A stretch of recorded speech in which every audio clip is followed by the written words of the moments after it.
this Christmas story is not your typical Christmas story, but arguably involves grinches, what might be described as a miracle, and even a touch of redemption. Sunday just gone, thieves stripped a church near Nelson of all its precious goodies and religious items.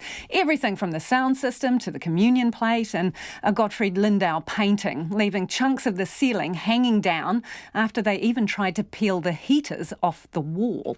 Pastor Marr of St Paul's Lutheran Church in Upper Moutere turned up ahead of Sunday service to find the ominous sign of a door ajar, and the church picked over. What we have been left with are the church pews, which are very heavy, the organ and the piano. Everything else that could be carried out has been. Some of those parts of our church, the communion set and the candlesticks, they've been here since the 1840s. The church itself has been here since the 1850s. There's a connection with those items. For us, the biggest tragedy would be for some of those things like the paintings and the wood carving, that they be just destroyed, chucked on a bonfire because you can't find anything else to do with it, or you leave it down a fire break somewhere because, you don't know how to get rid of it any other way. Now, that was when we talked earlier in the day. Then a major development late this afternoon. Pastor Andy says he was standing in the church office. And I noticed quite a tall man in a skinhead, in a death metal T-shirt. And he was wandering around the church grounds. And when he came towards the office, I went out and met him. And he asked me if I was involved with the church. And I said, yes, I was the pastor here. And he said, I think I might have some stuff in the back of my car that belongs to you. And so I walked with him over to his car and he opened the boot and there was our stuff. Wow. So he opens the boot and what? It's like a treasure chest of your stolen things.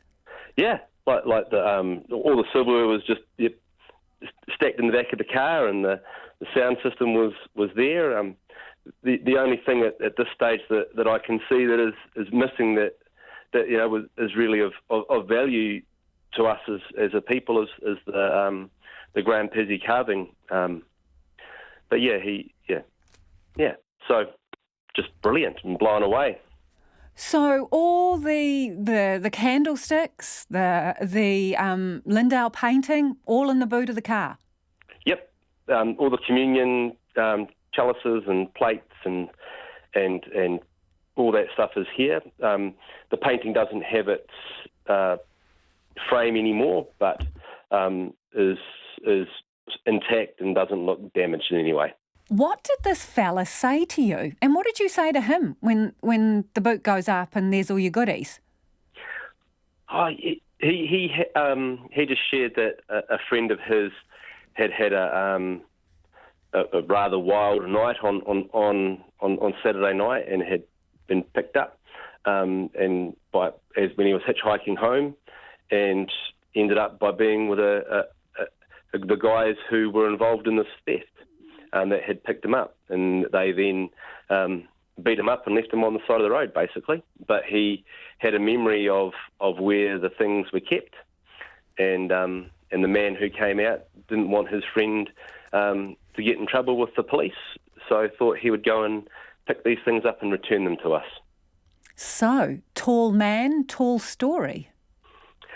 Yeah, but I'm not. I don't think the man that came out and delivered things had anything to do with it. I think he has a friend that was involved. And he obviously has heard the story, no longer wishes to be a part of anything, and his friend has helped him out by bringing this stuff back to us. Well, that's a bit of an early Christmas present, isn't it, Andy? Oh, it's absolutely fantastic. And it also just goes to show that, God works in mysterious ways with mysterious people. And that's Andy Marr. And the church is still missing a precious carving, and they would love to have it back, no questions asked.